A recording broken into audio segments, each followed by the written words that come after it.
A little early.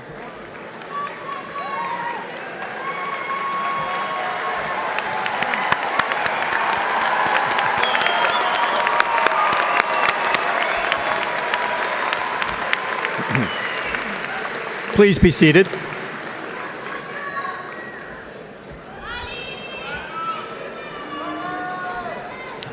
Graduates, families, honored guests, and friends, on behalf of the faculty and staff of the school, it's my distinct honor to welcome you to the 2019 celebration of graduation from the George Washington University School of Business.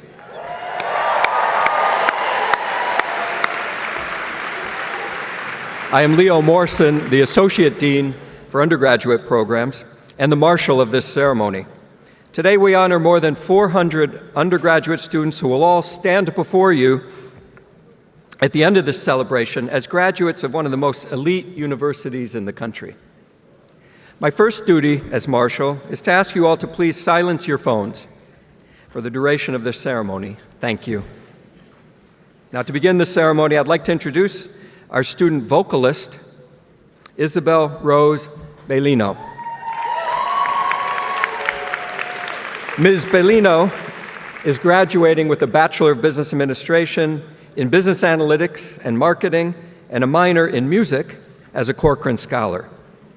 She is a Young Arts Merit winner in voice and has performed in renowned venues including the Kennedy Center Concert Hall, the Walt Disney Concert Hall, and Central Westminster Hall in London, England. During her time at GW, Ms. Bellino served as an FYDP mentor and the Gala Chair in the GW Women in Business Group from 2016 to 2018. Within the Department of Music, she's been an active member and frequent soloist in University Singers, as well as a founding member of the Vocal Chamber Ensemble. Her favorite production at GW was Amal and the Night Visitors, where she performed the role of Mother. Outside of her studies, Ms. Bellino is a proud member of Pi Beta Phi, where she's been the chapter's song chair since the beginning of 2016. She has also pursued numerous internships in Washington, including her 2-year position as the Public Relations Assistant at the John F. Kennedy Center for the Performing Arts. Now, in honor and respect for our country, let's all please remove our caps and stand for the singing of the national anthem.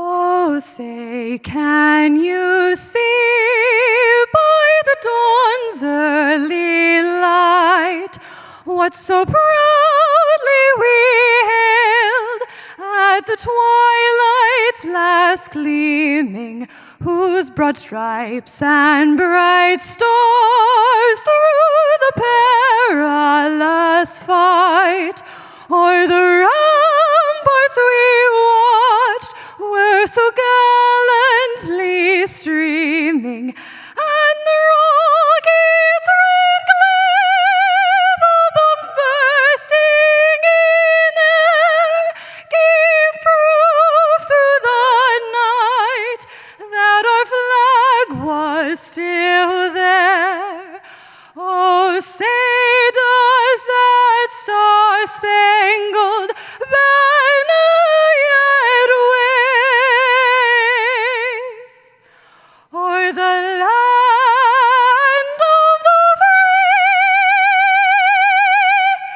and the home of the brave?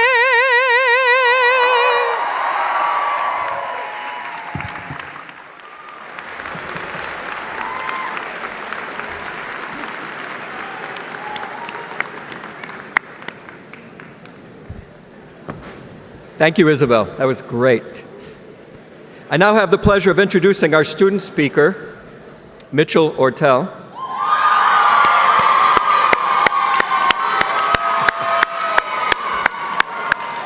Mr. Ortel is graduating with a Bachelor of Business Administration with dual concentrations in business economics and public policy and international business.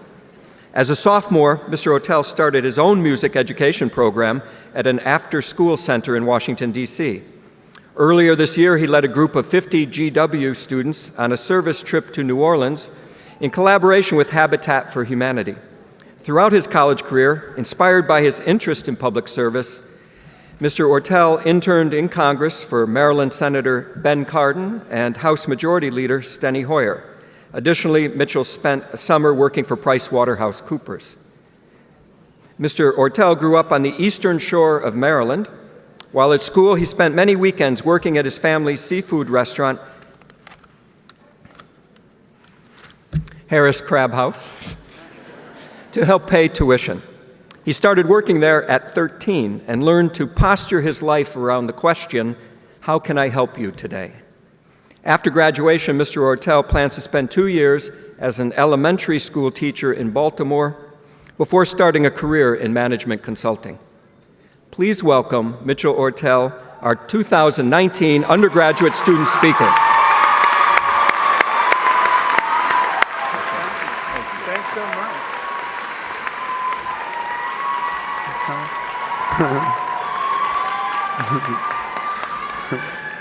Hi, everyone. How are you doing today?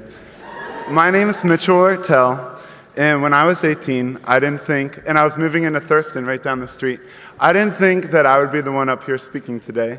And I'm sure many of you who've been in class with me also didn't think I'd be that person. So thank you so much for listening, and thanks for this opportunity. My mom always says when you go through an experience in life that you only get to do once, slow down and enjoy it. So that's what I'm trying to do, and I hope you all do the same thing, because we only graduate once here, so it's important. Thank you to our family and friends that have supported us here throughout the last couple of years, to the staff and faculty of GWSB for being a tremendous resource to us, to Mr. Michael Milken for speaking to us today. Thank you to Dean Marotra, thanks, and to Dean Morrison, who's one of the kindest men I've ever known. So thank you so much. Like many of my fellow graduates, I came to GW excited to experience the bounty of opportunity offered by this institution. I wanted to study, to intern, and to develop mentor relationships with my professors. But I also was unsure how I wanted to shape my next 4 years here.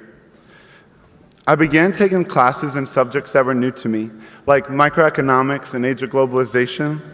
I was learning so much about the world, but I felt insecure as how I might be able to fit in it. I'm a boy from the Eastern Shore, Maryland, and where I come from in America, not many people have the same opportunities as GW students. And I don't want to waste my chance here.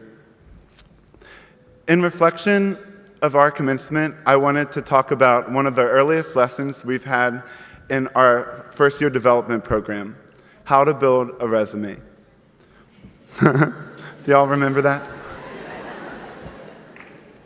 We are all at a unique point in our lives as we're tailoring our resumes and accepting job opportunities to hopefully positions that will build our aspirational careers. However, I firmly believe that the true test of a fulfilling life is to build a resume that demonstrates who we are as people and allow our careers to complement that. It's a resume that isn't a collection of titles, but rather a showcase of one's life purpose. My first bullet point on my resume is, since I was 14, I've been serving tables at my family's crab house on the Eastern Shore, Maryland. My grandmother who started it is over here today, and that's pretty cool. Yeah.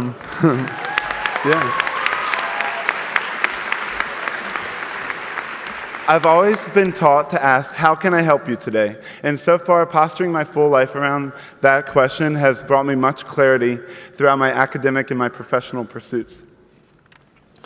I think having this acknowledgement of purpose is vital because when we inevitably stumble, it'll be what we spoon-feed ourselves to continue onward. I'm going to tell you a story in my life. One morning, I had my heart broken, and it was a double whammy. My grandmother, who helped raise me in a lot of ways, was diagnosed with cancer, I just found out. And the person that I really, really, really liked didn't love me back in the same way. And I was really sad and humiliated. And then I had to take an Uber to get to work instead of the Metro because I didn't want to be seen crying publicly that day because that would be embarrassing. The second bullet point in my resume is I interned with my Maryland senator, and it was my favorite job I've ever had in my entire life. Once I got to work that morning, my boss, whom I greatly admire, reprimanded me for a mistake I made on a project. And the thing is, it was my co-intern that made the mistake. She did it in front of the whole office, so I was quite embarrassed. And I was having a rainy day, both professionally and personally, and I needed to take a breather. So I walked into an elevator where I met this angel of a woman, and she grabbed my hand and she said, "Baby, you have curly hair. You're a young boy serving the people of your state by interning for your senator. Don't you know you're worthy of so much in life?" And I remember that's when I learned that kindness has the power to remind us all who we are and who we aspire to be. Thanks to my friend's kind reminder on that unfortunate day of my life, I remember my true identity and my life's purpose is to be a server, no matter what capacity of that. And I think having this acknowledgement of purpose shapes the way we conduct business. Even though I'm going to be an elementary school teacher for a little while, I still have this business background. And I think that having the acknowledgement of purpose can shape CPAs and accountants because they can become public service of the people because they hold companies accountable to their financial statements. And management consultants, they have real impact because they advise their clients on how to be more productive. And even investment bankers have a lot of purpose because they can spend their life garnering a lot of fortune and then donate it to a public health school in the middle of Washington, D.C., like Mr. Milken here. And it's a really important thing. Thanks so much for listening to me today. I am only 21, so take everything I say with a grain of salt, because I'm still learning over here. But in life, I think it's most important the people that we're becoming, rather than the people we are right now. It's more important who we're becoming, and I think we should build our resumes that demonstrate our life's purpose and becoming a life's purpose. Thank you so much for the School of Business for allowing me to cultivate that perception of what a resume is. Now, I study economics and public policy in the School of Business, so I'm going to leave you with an equation. The sum of living a life of goodness equals the sum of living kindly out of goodness today, kindly out of goodness tomorrow, and kindly out of goodness next week. Thank you so much for listening to me. I hope everybody gets to celebrate and dance and laugh with their families and loved ones today, because I know I will be. So have a great day, okay? Thanks so much for listening. Bye, everybody.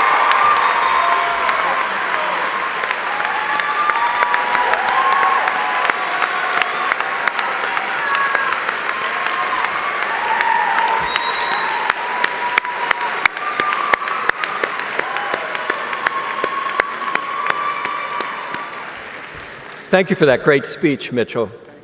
I have to say that, being able to work alongside you these past 4 years has been really special. You're one of the most genuine people I know. Thank you for agreeing to talk with us today.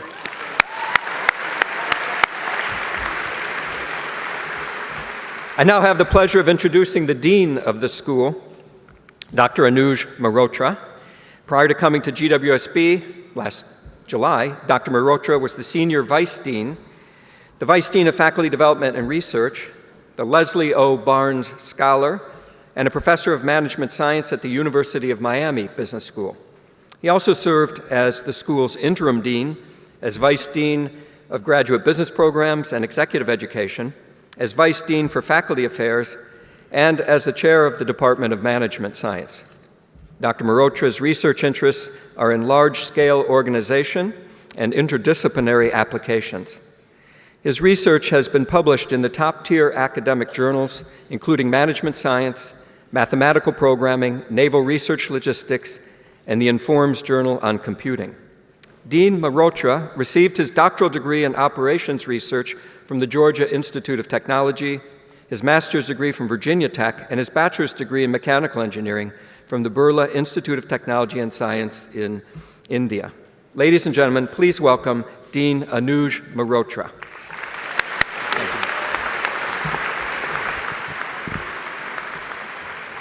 Good afternoon, and again, welcome to the George Washington University School of Business undergraduate graduation celebration. I'm not sure Why this is such a memorable day? Because, of course, I'm really enjoying that it's memorable for you all, but it's also a memorable day for me because this is my first commencement at George Washington University as well. So it's On Sunday, the university will hold the commencement at the National Mall. GW's 2019 commencement will feature remarks from Savannah Guthrie, co-anchor of the NBC News Today, and GW President Tom LeBlanc will deliver the charge to our graduates. But right now, I have the distinct pleasure of introducing our keynote speaker, Mr. Michael Milken. Mr. Milken's career has mirrored his four main professional passions: medical research, education, access to capital, and public health. In each, he has been uniquely successful in creating value. Whether measured in lives saved, Fortune magazine, for example, called him the man who changed medicine. The number of students inspired, Forbes said he is an education visionary, or jobs created. Between 1969 and 1989, he revolutionized capital markets by pricing and rewarding risk more efficiently and democratizing access to capital. He financed thousands of smaller companies that collectively created millions of jobs. Mr. Milken's philanthropy began in the 1970s and paralleled his business career. In 1982, he co-founded the Milken Family Foundation. He also chairs the Milken Institute, an economic action tank whose centers include Foster Cures, a Washington-based organization that works to remove barriers to progress against all life-threatening diseases. The 22nd annual Milken Institute Global Conference in April brought more than 5,000 leaders from 60 nations to Los Angeles. The Institute hosts more than 250 events each year around the world, and major annual conferences are held in New York, London, Washington, Japan, Singapore, and the Middle East. The Milken Institute School of Public Health at George Washington University was renamed in recognition of a gift from the Institute. Mr. Milken is also the founder and chairman of the Prostate Cancer Foundation, the largest private funder of prostate cancer research, and helped launch the Melanoma Research Alliance. In addition, Milken Scholars Program, which was established by Mike and his wife Lori, has provided support and lifetime mentoring for more than 400 outstanding college-bound students who have excelled academically, served their communities, and triumphed over obstacles. Mr. Milken graduated with highest distinction from Berkeley and earned his MBA at the Wharton School. He and his wife Lori are members of the Giving Pledge and founding donors of the National Museum of African American History and Culture. They have been married since 1968 and have 3 children and 10 grandchildren. Without further ado, please welcome our 2019 undergraduate celebration keynote speaker, Mr. Mike Milken.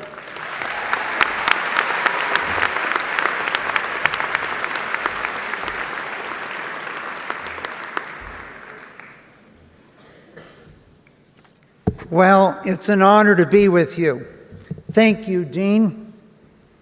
Actually, thank you, Dean Morrison.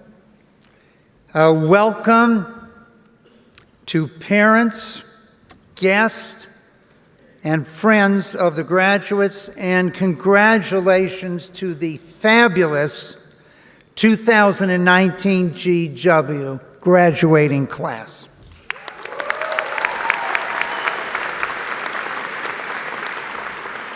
In thinking about what I was going to talk to you about today, there was 2 themes that kept coming back into my mind. One, why did you choose GW, and why did we choose GW? And 2, how the world, then I left school at the end of the 60s, was so much different than the world you're entering today.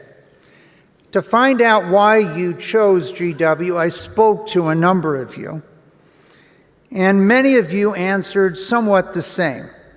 This was the center where everything is decided. You have an opportunity to make unusual contacts. 90% of the class has internships at GW, and 80 to 90% of the class also has a job within 3 months of graduating.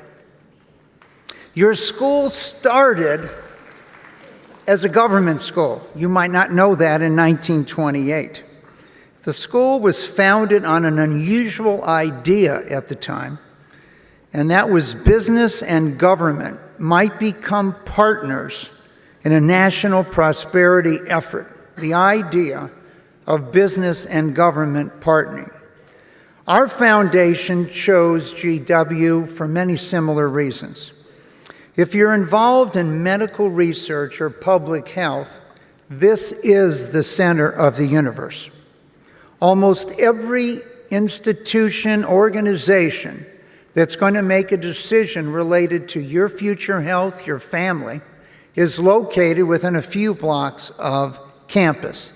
Yes, the White House and the Executive Office Building and the World Health Organization and the American Medical Association and the offices of the National Institute of Health, Center for Disease Control, Red Cross, State Department, World Bank are all here.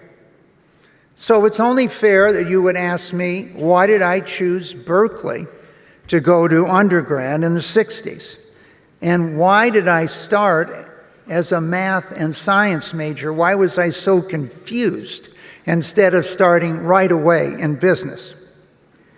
Well, there's moments in everyone's history that change your trajectory, that change what your plan is.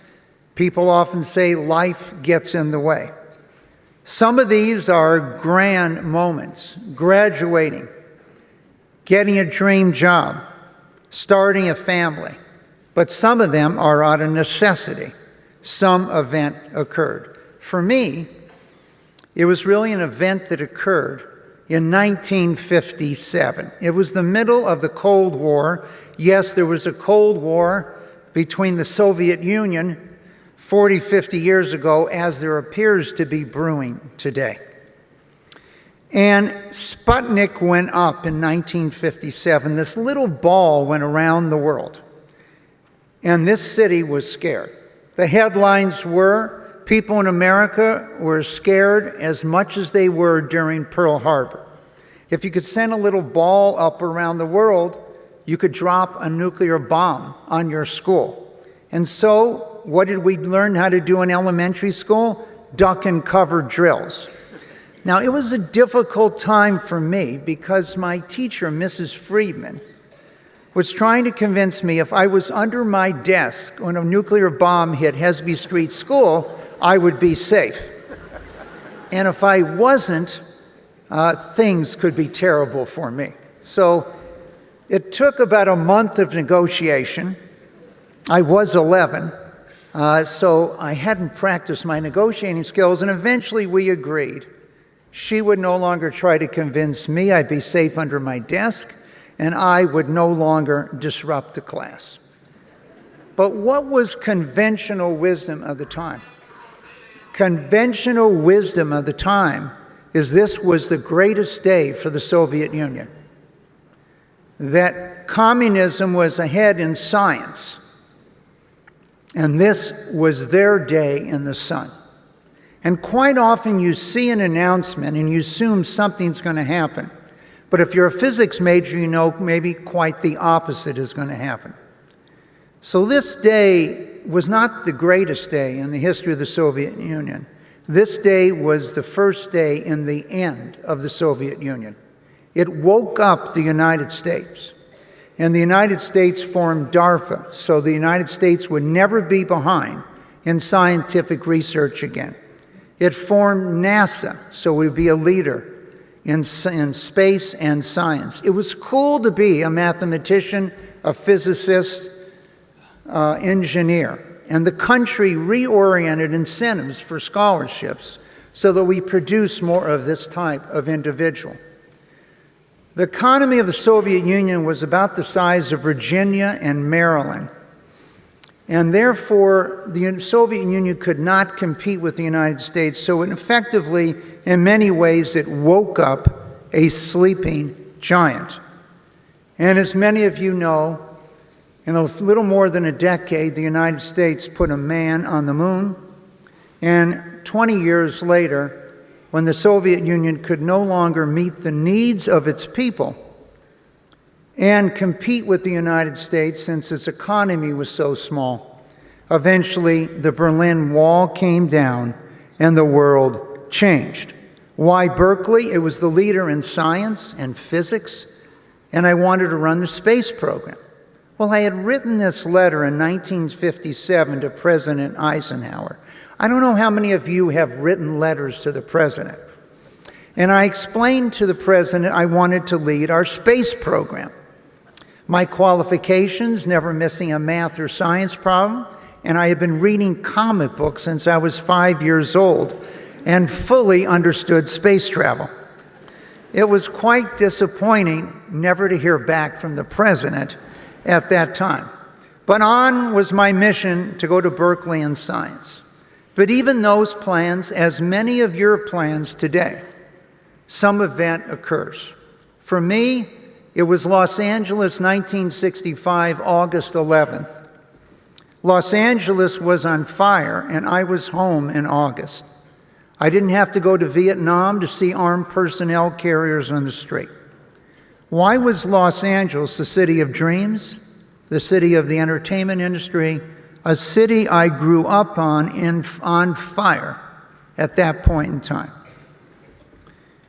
I got to meet a young man the next day, overlooking a building he worked in that had burned down.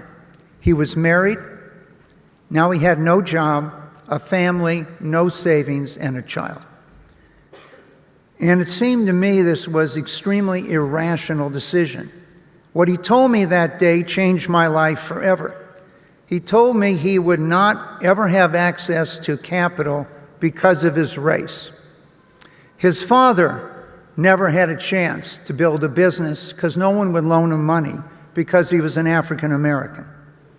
I couldn't understand this. I was 19 years old. I had gone to Berkeley, the center of the world. I knew everything. But why had this occurred? So I went back to Berkeley, changed my major to business and finance, and began to study credit. And what did I discover as a sophomore at Berkeley? I discovered if you actually did your homework, everything people thought about credit was wrong. You could listen to the head of Federal Reserve, you could listen to the people running the largest banks, but who actually did research? When you ask a person, where did you get that fax? They tell you someone else told them. When you found them, you ask them, someone else told them. And very few people you will discover in your life actually pursue facts and analysis themselves. What did I discover? The worst credit in the history of the world was sovereign debt, countries constantly defaulting. The best credit was companies, businesses, and even the Depression, the rate of return on their debt more than offset defaults. Yet the world was upside down. The American dream that I saw, the chance to succeed based on your ability, your commitment over the last 4 years, was the American dream. It was defined in 1931 in a book called The Epic of America. And it was a chance to succeed, not based on who your parents were, not your race, not whether you were a man or a woman, not your religion, not where you grew up, and not where you went to school. But that was the promise of America. And the chance to try and fail again has made our country so different from other countries in the world. And it is this element, now called social capital, is the reason why 50 million people came from Europe to the United States in the 1800s. No airplanes, risking their life. And it's the reason today, this social capital, that 60% of the wealthiest people in China all want to leave. 40% to the US and 20% to Europe. You don't find this on a balance sheet. Whether it was Berkeley or whether it was Wharton or whether it's George Washington, when you come here, college offers you many opportunities. It offers the opportunity to meet other students who might be your best friends the rest of your life. It gives you the opportunity to engage with professors. And it also gives you the opportunity as a student to invite people to come on campus to speak or to interact that you would never have if you weren't a student. When I think back on my own days, many of those leaders that came on campus dreaded the day that I got to drill them in the classroom with 1,000 questions that I never would have had the opportunity at that time if I was not a student. The other fact that's different for you today is it's not data. It's the analysis of data. Thanks to Google, anybody can get access to the facts. Most of them are right, some of them are wrong. But it's the analysis of those facts that you need to understand. Now, there was something else going on at Berkeley at the time. It wasn't just the free speech movement, the anti-war movement on Vietnam, or other factors. There was a film that was filmed at this time in Berkeley called The Graduate, starring Dustin Hoffman with songs by Simon and Garfunkel, Sound of Silence, Mrs. Robinson, Scarborough Fair, etc. And Dustin Hoffman had just graduated high school and was going to go off to college at Berkeley. And Mr. Robinson had advice for him. His advice was one word: plastics. Plastics was the future. Well, my advice to you today is not plastics. Plastics are no longer cool. They're not recyclable. My one word today is bioscience. Now, bioscience isn't just health and medical research. In your careers, in your lifetime, bioscience will be food and agriculture. It'll be data storage and computers. It'll be defense. And in many ways, it'll be life itself.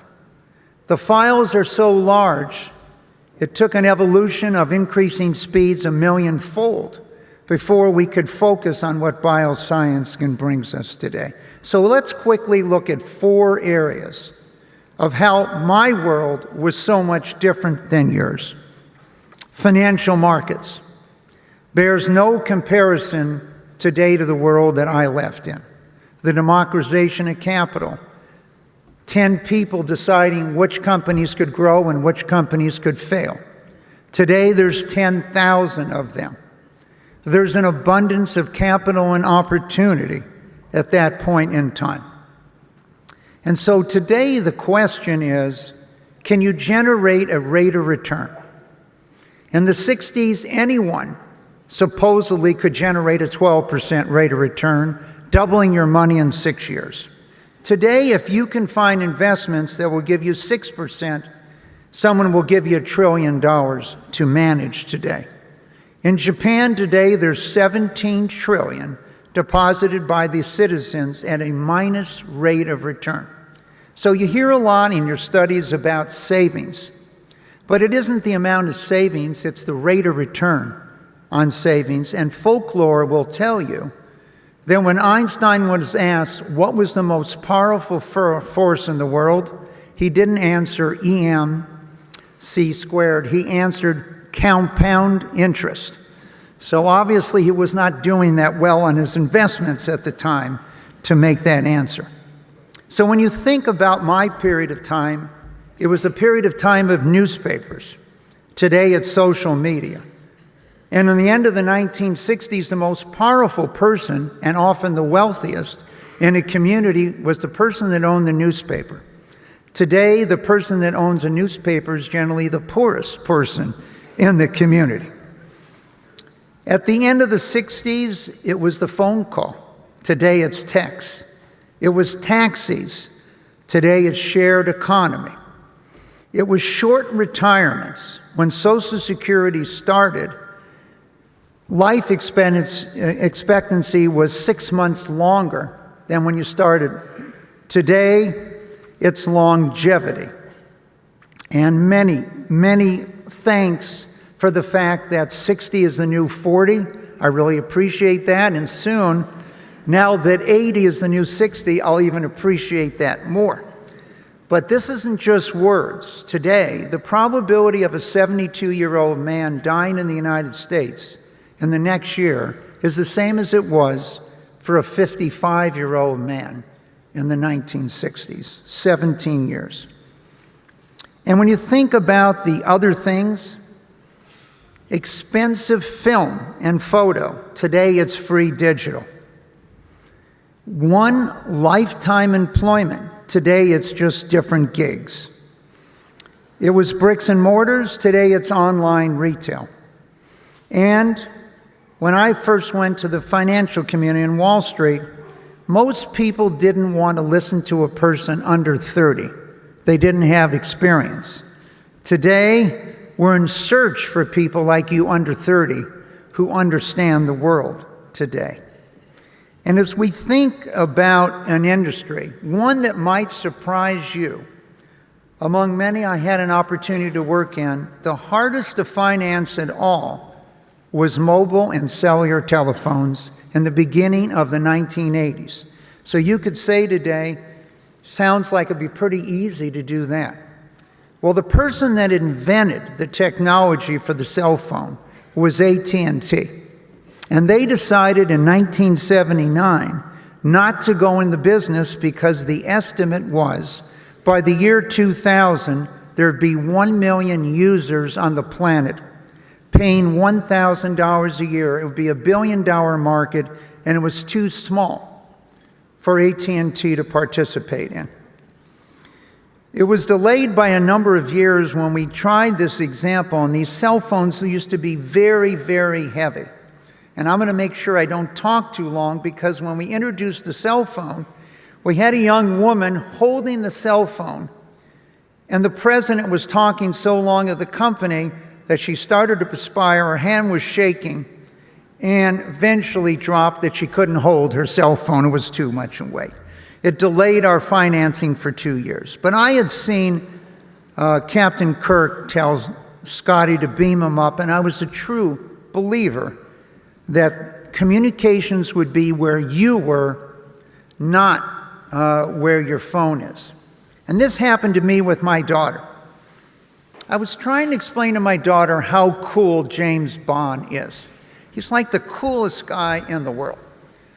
And so we're watching one of the old James Bond movies that I introduced her to, and James Bond finds out a fact, and he's getting in his car and he's driving around trying to find a phone booth to give the information to.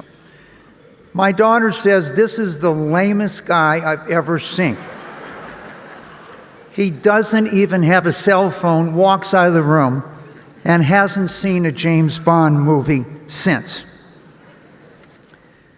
But I have another story that maybe even brings this access to capital home.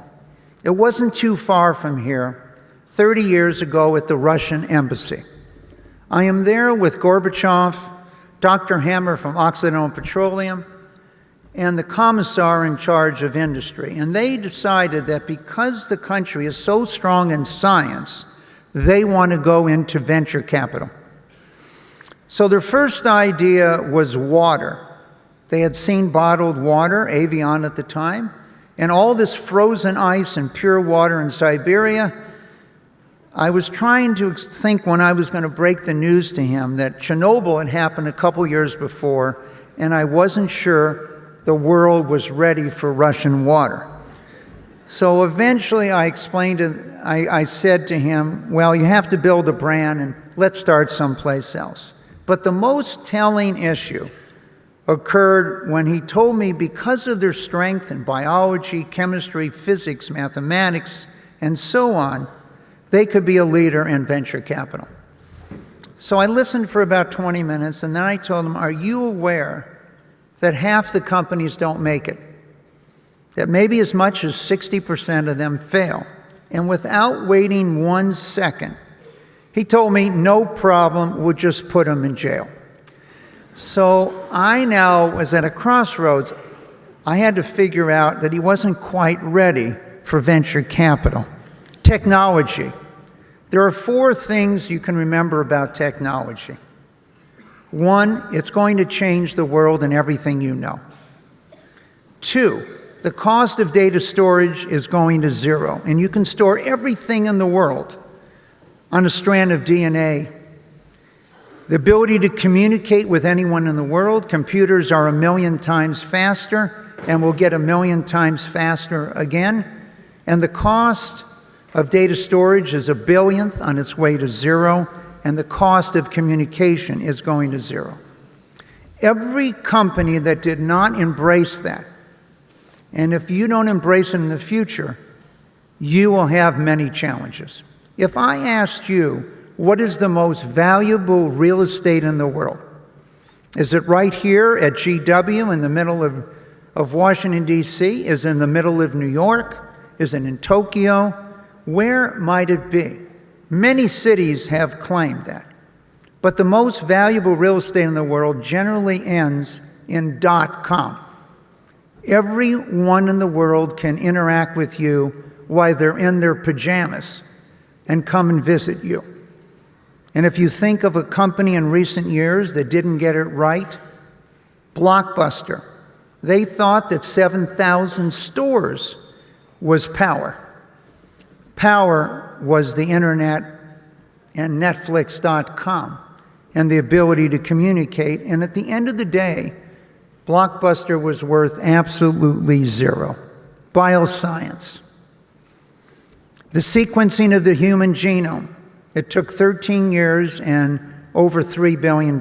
Today, $800 in less than an hour. It's changing everything in science and agriculture and food. When I was at Berkeley, they opened a restaurant. I'm giving a lot of credit calling a restaurant. You might call it a dive called Top Dog. It was a shrine to me, and I never went to sleep at Berkeley once it opened without eating 2 to 12 hot dogs. Except for those people that won the hot dog eating contest, I believe I consumed more hot dogs than anyone in the world. And if you went with me to Kentucky Fried Chicken, I asked people for their skin that they ripped off so I could eat it. 1993, I'm diagnosed with cancer, given 12 to 18 months to live, and I'm even more excited to be here than you are today, 25 years later.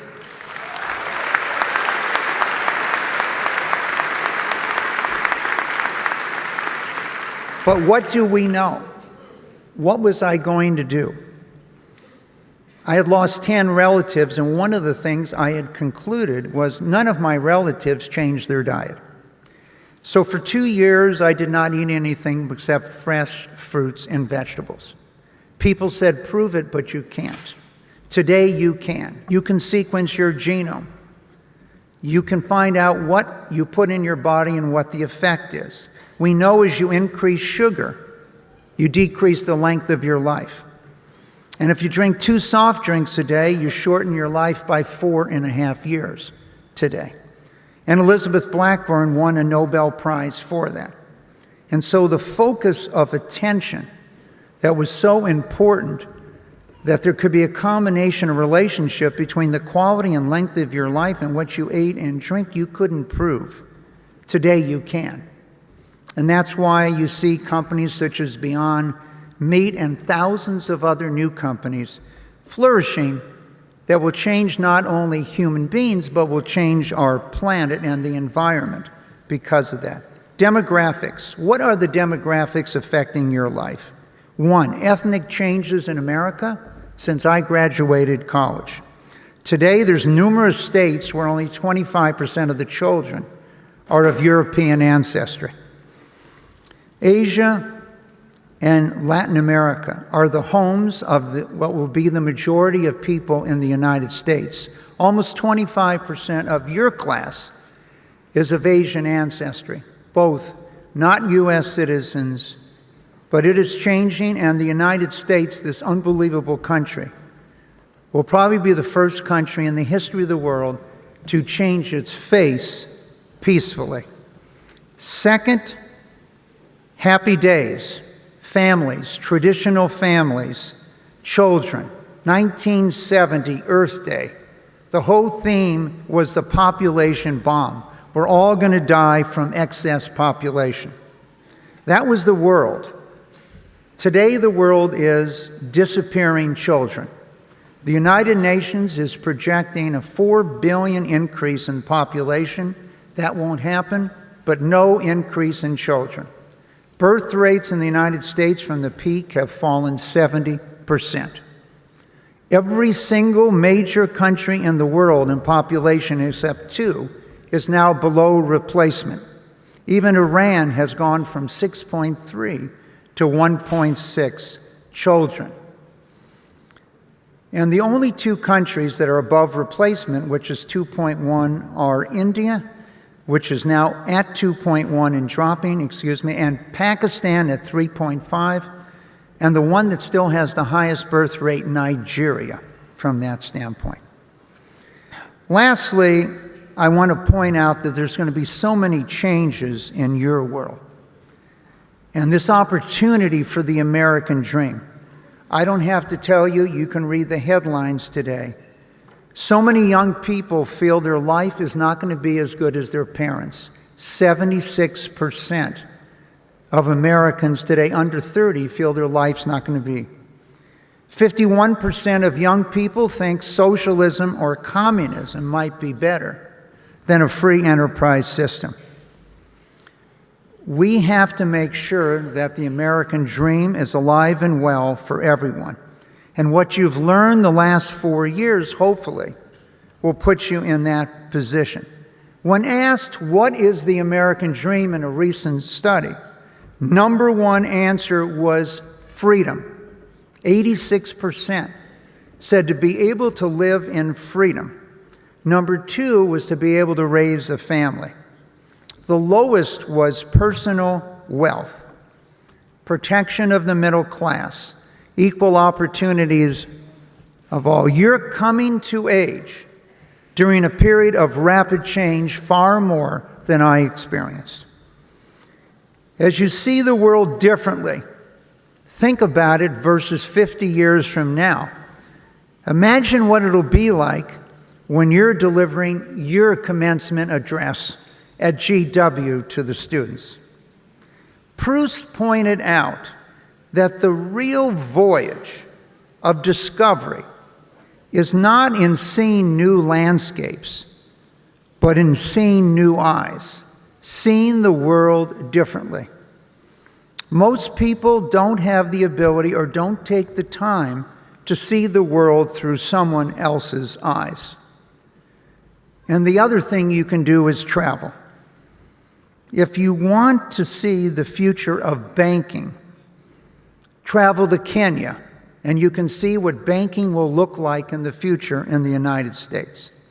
If you want to see the future of finance or fintech, go to China and see what Alibaba and Tencent and Ant Financial are capable of doing today, far more than Amazon. If you want to see what 5G is going to look like, go to Korea and see that you can download a movie in 1 second and watch esports. In the Overwatch League that you can watch on NBC or ABC or ESPN today, you will see that a team is only allowed to have 1 player from South Korea on the plane at one time. Why? They're so much better. But you can go there and see where we will be in a few years. If you want to see demographics on young and old, go to Japan. 8 million empty houses in Japan. It would be the equivalent of 20 million empty houses here in the United States. And if you want to see what the world is going to look like, go to Lagos, Nigeria, which will likely be the largest city in the world at the end of this century. In fact, 60 of the largest cities in the world will be in Africa, and probably 40% of all the children will be in Africa. Yes, there are problems, but that's why you went to school, to help find the solutions to those problems. And remember today that for most of the people in the world today, today is the best day in their family's history. And for them, tomorrow will be the best day in their family's history. Literacy has gone from 10% to 86%. Cancer survival rates have increased 50%. Mobile phones in 1980, 0. Today, almost 70% of the world. Immunization of children has gone from 22% to 88%, and hopefully one day, 100%.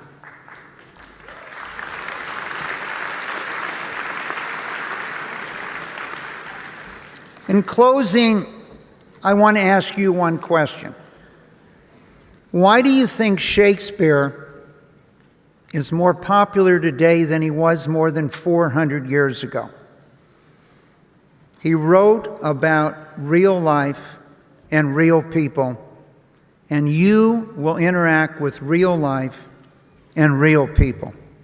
Henry V, honor and duty, and maybe the most motivating speech of all time. There were 8 movies just in the 20th century. King Lear, pride and betrayal. There were 14 movies. Julius Caesar, deceit and friendship, 18 movies. Romeo and Juliet, love, fate, prejudice, 37 movies just in the 20th century. Macbeth, ambition, self-deception, 39 movies. And Hamlet, inner struggle, inaction, 71 movies. I wish you good luck. Can't wait to see what you can accomplish, and best wishes to the class of 2019.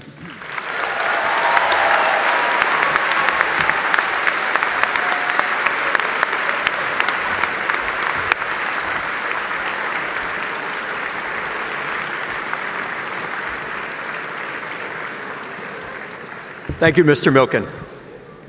We appreciate your coming to the School of Business celebration today and providing such inspirational and valuable advice to our graduates as they go out into the world to be leaders and solve global problems.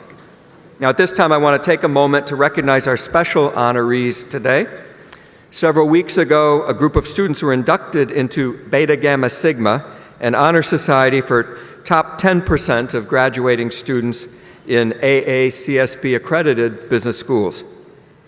Those students are wearing blue and gold stoles today. Please stand, students, for a round of applause.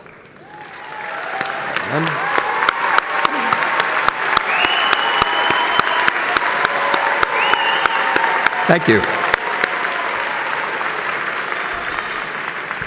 I'd also like to recognize the winners of this year's Outstanding Undergraduate Faculty Teaching Awards. Anna Helm, Scott Lancaster, and Srinivas Prasad. Please stand for a round of applause. There we go.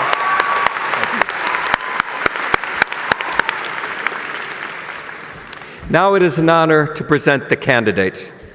In accordance with instructions from the GWSB commencement team, the candidates will rise and proceed to the ramp in front of the stage, and we'll start with a very special group of students, the recipients of the 2019 School of Business Undergraduate Student Achievement Awards.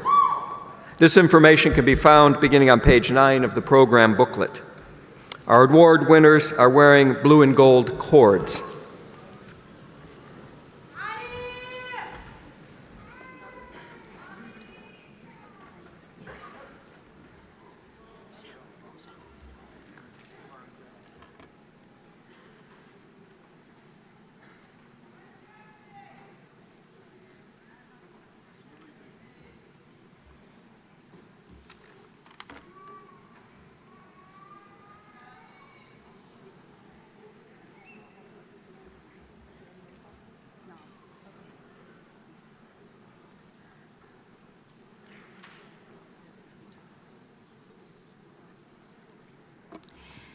This graduate is the recipient of 3 awards: the School of Business Distinguished Scholar Award, the Outstanding Bachelor of Business Administration Finance Undergraduate Student of the Year Award, and the Outstanding Business Analytics Undergraduate Student of the Year Award.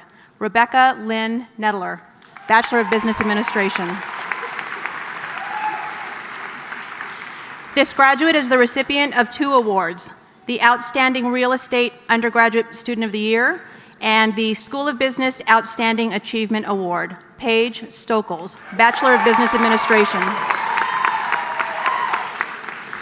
This graduate is the recipient of 2 awards: the Outstanding Bachelor of Business Administration Award and the Outstanding Sport, Event, and Hospitality Management Student of the Year Award. Jordan Elizabeth Smith Kingston, Bachelor of Business Administration.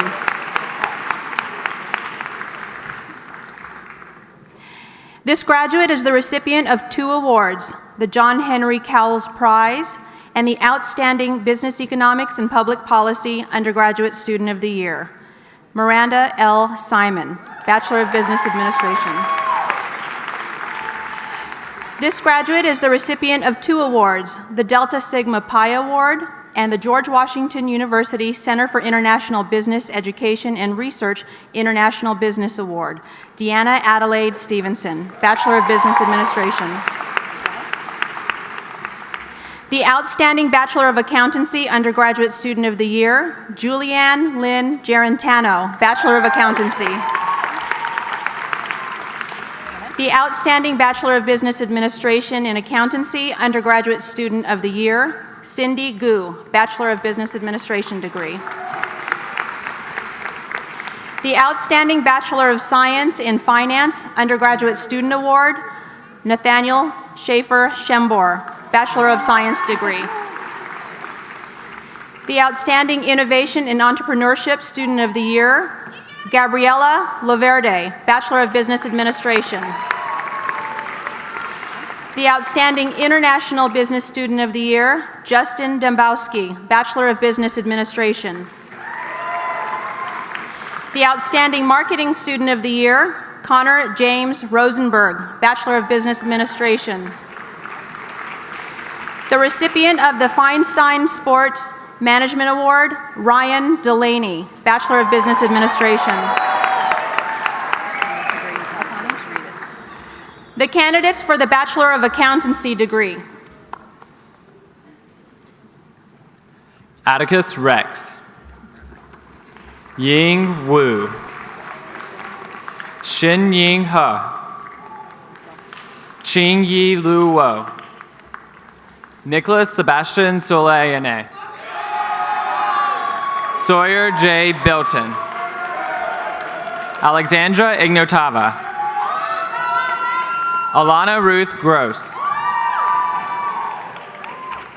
David Harrison Klein, Philip Yellen,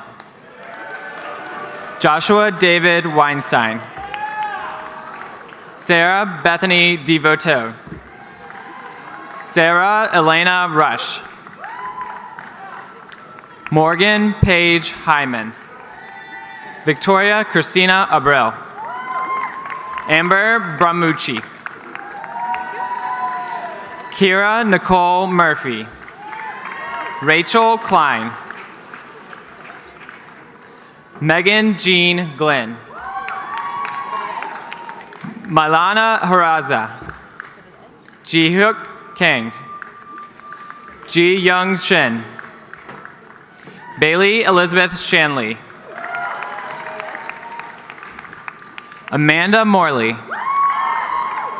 Brittany Nguyen, Kian Ho Sung, Samantha Benenson, Andrea Browning, Miguel Jose Rodriguez, Shiwen Ai, Zhang Zhou He, Ren Gao, Xiyin Yu, Anru Zhong, Yuan Se, Yinqi Li,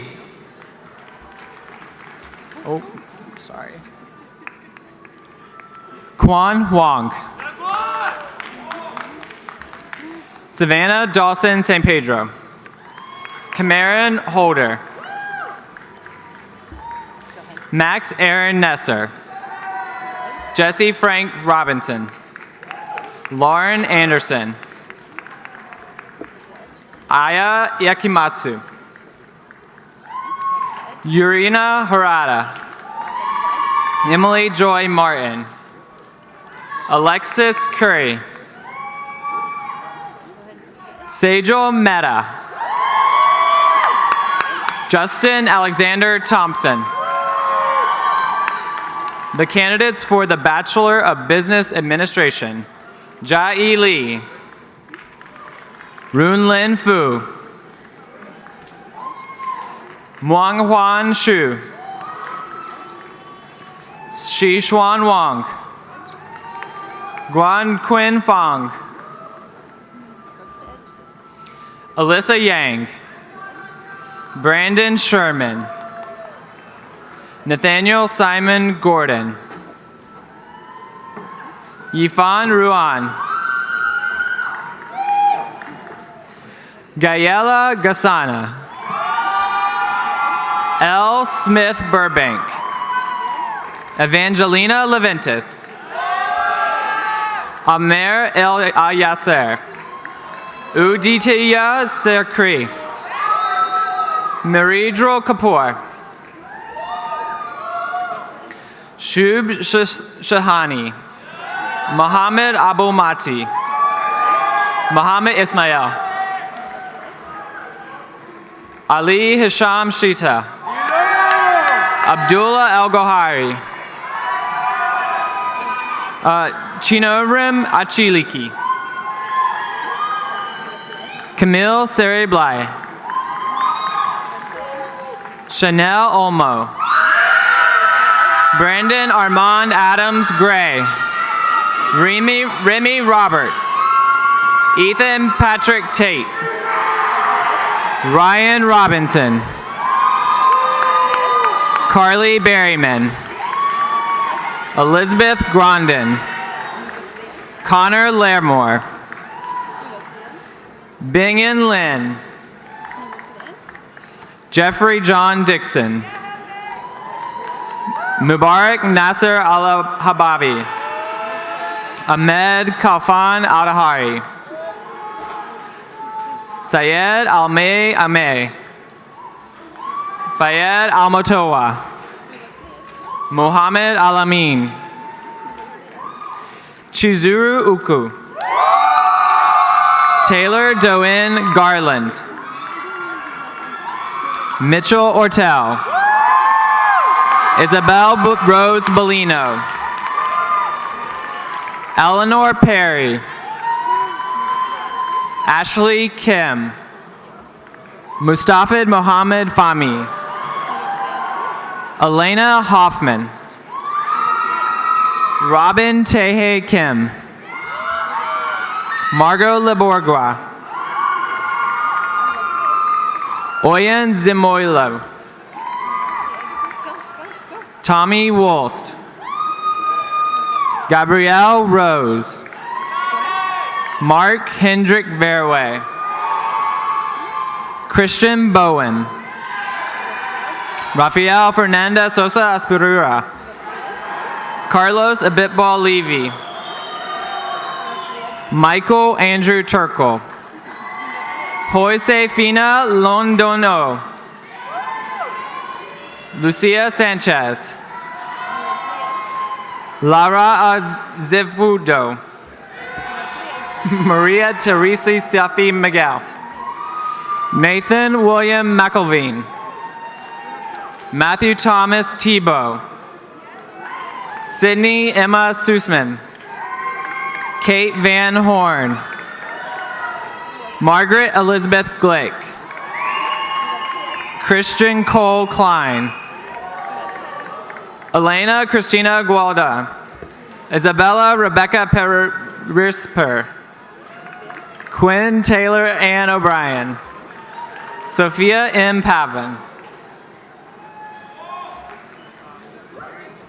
Yes. Malin Bautista. Kelsey Elizabeth Mahoney. Anna Savino. Zachary John Slaughter. Evelyn Elizabeth White. Nicholas John Pappas. Simon M. Hattingsfelder. Connor James McCarthy. Mark O'Rule Soyak. Andrew Grayson Jones. Adriana Miriam Roviosa. Alexandra Boyarsky. Catherine Ewing. Hannah Drew Bellarado. Catherine Mary Muller. Audrey Florence Herberger. Sarah Shaven. Upsara Sankar. Isabel Meskers. Vin Nguyen. Roman Priesenberg. Antonia Simas Magalles. Santiago Trejo Rosales. David Thomas Delizola. Michael A. Zapata. Catherine Elizabeth McLean. Amelia Amonic. Daniel F. Facci.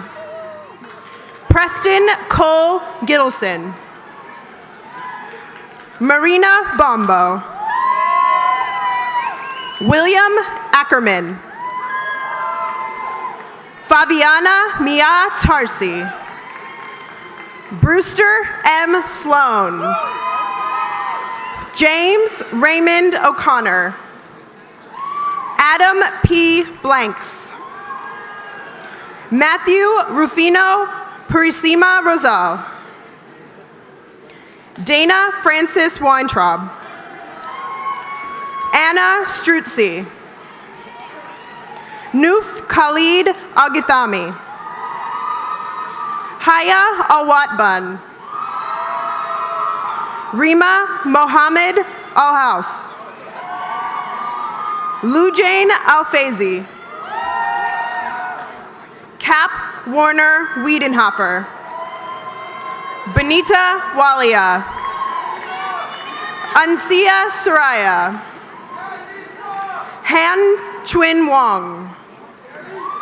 Sarah Renee Hawk.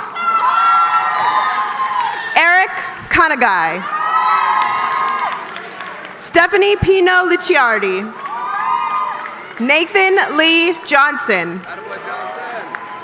Matthew Peter Sherris. Kyler Bruno Feisley. James Cooper Stouch. Dominic Zagara. Max Pollock. Alexander Ward. Walter Joseph Nesses. Rachel Pang. Jae Young Alex Choi. Jae Suk Lee. Eugene Lee. Aaron Carl Rosenbaum. Gloria Cannon. Hari Asuri. Maria Del Barrio Coca. Francesca Ribaudo. Javier Pereira. Brendan John Hennessy. Anika Mian. Mario Shapaha. Emma C. Cohen. Sean P. Brislin. Yasmin Zerhouni. Tweetka Nugent. Chinyu Zhao. Shu Han. Xiang Fan. Wei Lin. Sujin Zhang. Risiu Natakusuma. Isabella Morgelis. Matthew Byron McFall. Elena Rodriguez. Ines Zachi Thiessen. Kimberly Waneka Indabizu. Zifei Song. Chang Han. Mei Hung Chen. Ziwei Dong. Tabassum Abari. Irem Syed. Kevin Wong. Jack Houston. Alistair Berry. Dylan Lightbourne. Chris Kim. Leah Hannah Levy. Maya Haziza. Brianna Ariel Lilly. Alexander M. Barretts. Grant Gordon Smith. Haley Shopper.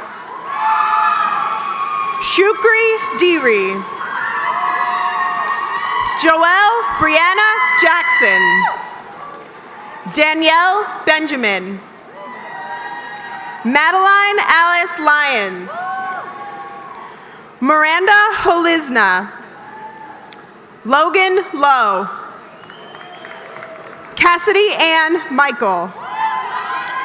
Claire Swan. Jacqueline Lee Saxton. Tajrina Khan. Alisar Abuchi. Kate Uesugi. Jared Kala Yamura. Florian Bege. Mario Pintucci. Lydia Isabel Igna. Paul Riccio. Radine Redamoza. Kimberly Halpern. Megha Patel. Maida Limpachia. I'm sorry. Zara Malik. Nirja Patel. Chinonso Cynthia Achiliak. Samuel Caesar. Ian DeVasilier. Michael Joseph Dean. Emily Nicole Mochia. Paul Kalen Wylam. Francis Thomas Yalda. Addison Cartwright. Bryson Garrett Tomchick. Madeline Louise Schwinn. Abigail Wyman. Colette Kaminsky. Chase Alexander Williams. Connor Rayfield. Daniel Rowland. Jin Hong An. Roberto Arguello Tamio. Gilberto Samuel Urrutia Maurice. Francisco Austin Murphy Apgar.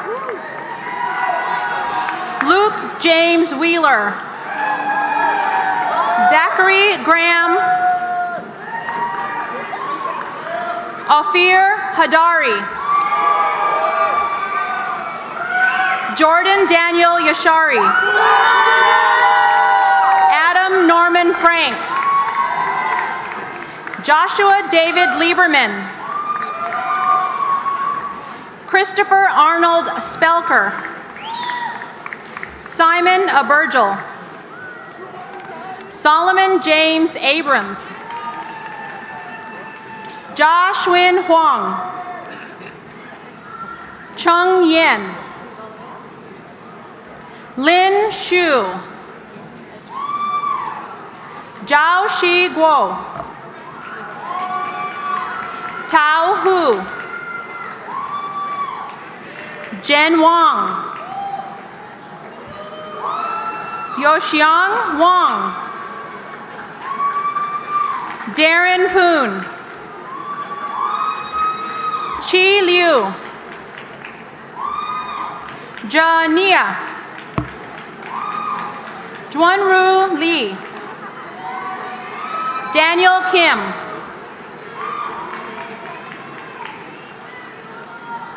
Shangyu Jia, Jingjing Wang, Chen Chen, Martin Bernal, Imu Ha, Stephen John Macaulay, Luis Fernando Polanco Espinal, Kohei Ito, Andrew Donald Snelson, Ali Mohammed Akbar, Rhinley Bray McDonald, David Kortler, Wade Wagner, Derek James Poon Tip, Alexandra Gabrielle Fayer, Andrew Ackler Bennett, Eunice Choi, Frank Delaverne, Agnes Charlotte Broden, Chelsea Noel Kerr, Amanda Julia Griga, Madeline Sorensen, Henry Lovey, Brian Lynn, Caitlin Shen, Kate Chi, Stephanie Danielle Lee, Carolyn Zwick, Ellen Boyer,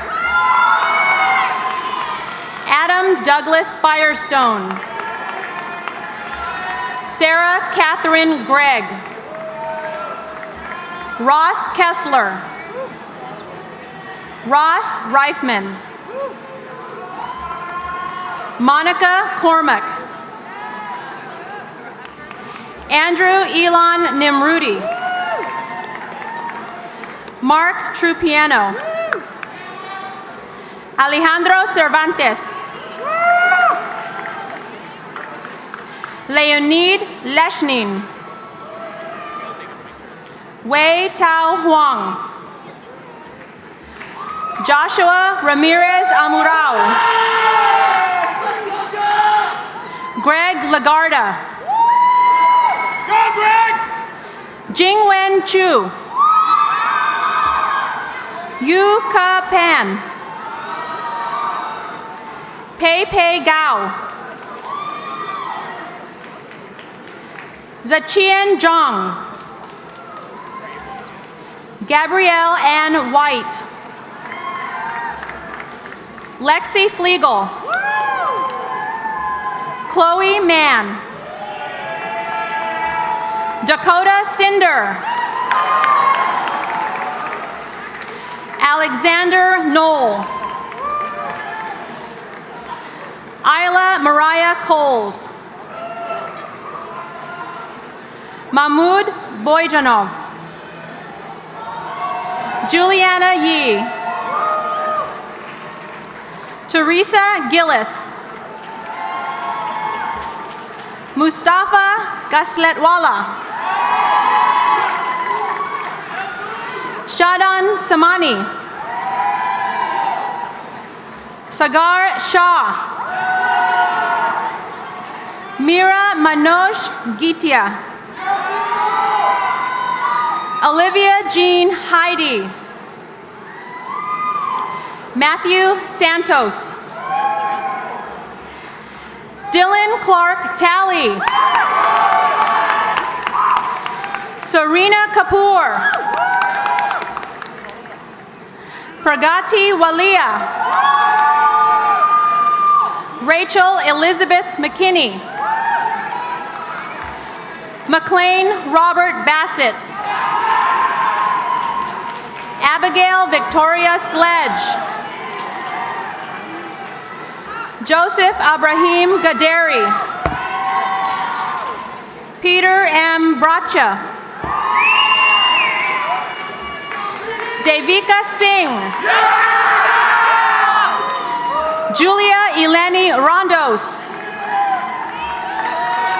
Jessica Ann Fairbanks. Krista Flagg. Paige Hall. Emily Caviglia. Jessica Vodilka. Juan Sok Chong. Sang Hoon Cho. Anthony Michael Solfero. McKinley Hall. Kwang Jin Kim. William Gillette. Ellis Martin. John Wright. Baker Chase Moore. Madison Lindy Tucker. Matthew Creonte. Sean Jacob Sloan. Ryan David DePinto. Bailey Gabrielle Keith. Sauda Johnson. Victoria Jane Gordon. Colin Coolidge Yost. Kyle Robert Murphy. Sean Michael Washington. Patrick Longo.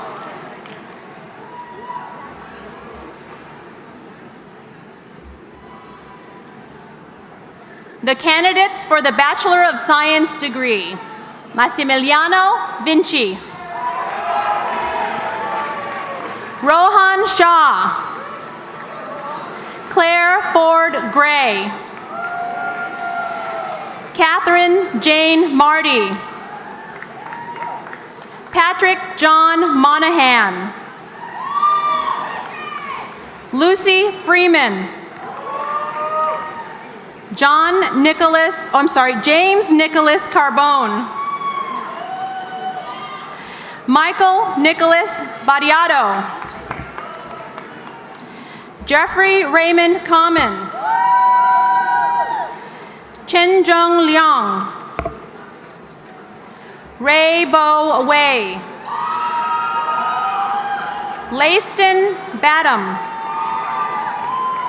Crystal Sylvester. Rahim R. Karimi. Brandon Bearhouse Navone. And last but not least, Alexis Jasmine Bada.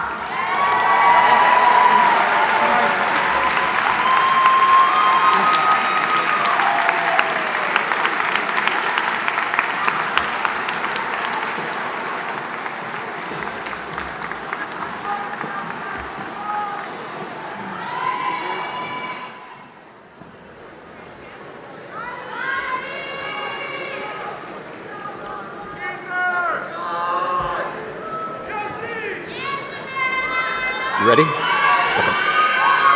Ladies and gentlemen, Dean Mehrotra will now address the 2019 graduating class. Dean Mehrotra. Thank you, Leo. Let me first start by congratulating you all.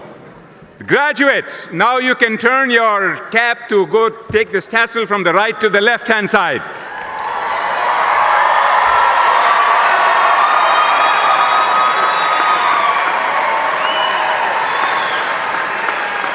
Very nice. Of course, this is primarily your achievement, But many people here have brought you to this today, including lots of folks on the platform party here, my colleagues from the faculty and staff, and your loved ones, in fact, your family. So let's take a moment here to rise, all of you rise, and please point to the person who has brought you here and thank them. Thank them.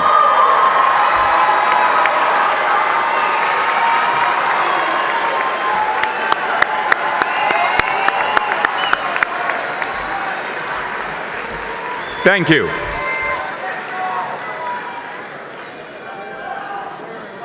This is one of those memorable moments.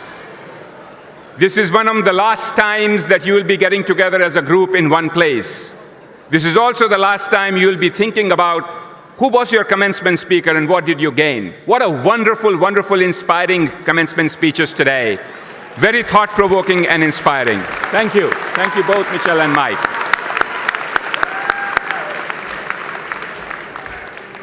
You know, the term commencement is really derived from the verb to commence. That is to start, to begin. I want us to remember that today, because this is just a beginning in many ways, not an ending. Amid all this excitement, it is natural sometimes to feel a bit of apprehension about what will happen after the celebrations have concluded. And your diploma is hanging on the wall. The world is changing more rapidly than ever. You saw that in the commencement speech from Mr. Milken today. And for many of you, your paths forward may not be linear. You may change jobs or even careers several times throughout your life. But just remember that when you wake up next week after the university commencement on Sunday, that you have already embraced constant change during your time at GW, and you have thrived. You will find your rightful places in the world by holding true to your values and convictions, and by focusing on what you can offer the world instead of the other way around. Your GWSB degree is an invaluable asset for your future. It's your ticket to success, but it is just one of the many things that you will take with you. The friendships and connections you have had and you have made during your time here will benefit you in ways that you cannot yet know. Sustain these precious relationships and stay open to the serendipitous opportunities they will bring. And no matter where you live and what you do in years to come, you will always carry within your heart and in every fiber of your being the confidence that you are a valued member of one of the most vibrant academic and alumni communities on the planet. You also have the advantage of joining a large but exclusive group. As GWSB alumni, you will have access to an active worldwide network of more than 50,000 fellow alumni who are known for their commitment to their alma mater, staying engaged with the school, and especially the students who are following in their footsteps. I urge you to embrace the example of those who have gone before you. Stay involved with GWSB. I assure you that you will find it most rewarding, and we will always have a light on for you here when you return to campus. And on the subject of staying involved, remember that GWSB is the world leader in lifelong learning. Experts estimate that the pace of change in global business environment will require acquiring knowledge, and new skills on an increasingly frequent basis. We stand ready to help you stay ahead of the rate of change in the marketplace by offering a wide variety of flexible, stackable graduate certificates designed to meet your needs on your schedule, which is, I know, not right now, because you're thinking about graduating. Now, allow me to close with one final program plug-in, which many of you have been involved with. Even though you may be leaving campus, you can still watch George Talks Business online from anywhere in the world. I hope you will tune in when the second season starts in the fall, as we continue to bring you exciting interviews with industry leaders on timely, relevant topics in the world of business. Now, for those of you who are addicted so much to George Talks already, we will be running occasional George Talks Business Series specials during the summer, between the two seasons. Please check our website and our social media and stay in touch. Class of 2019, we wish you the very best of everything. lives of personal joy, professional fulfillment, contributions to your communities, and pride in forever being part of our mighty and loyal GWSB family. Congratulations.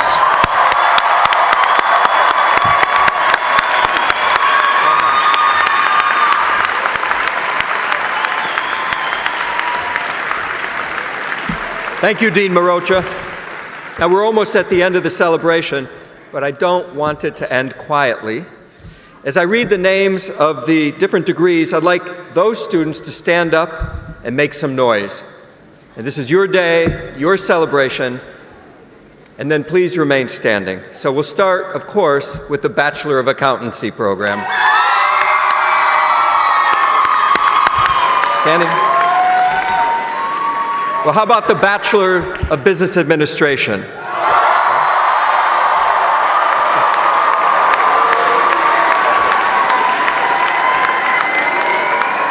Very well done. And finally, the Bachelor of Science.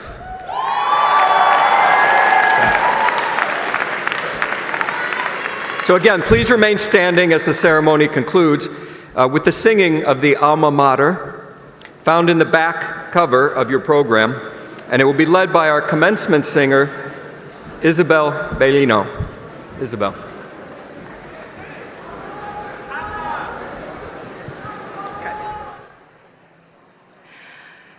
Hail, alma mater, to thy spirit guiding, knowledge thy closest friend, in its strength abiding. Pledge we fidelity, ne'er its strength resigning. Hail thee, George Washington!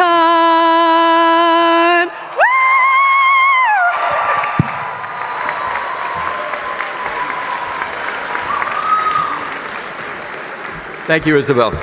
So this concludes our School of Business celebration. Please remain standing at your seat until the academic recessional is concluded. Faculty will exit first, followed by the graduates as instructed by the commencement staff. Following the recessional, please join us next door in Duquesne Hall for a celebration reception. May I add my personal congratulations to all of our degree candidates and to all those who made it possible. Thank you for joining us today. Congratulations.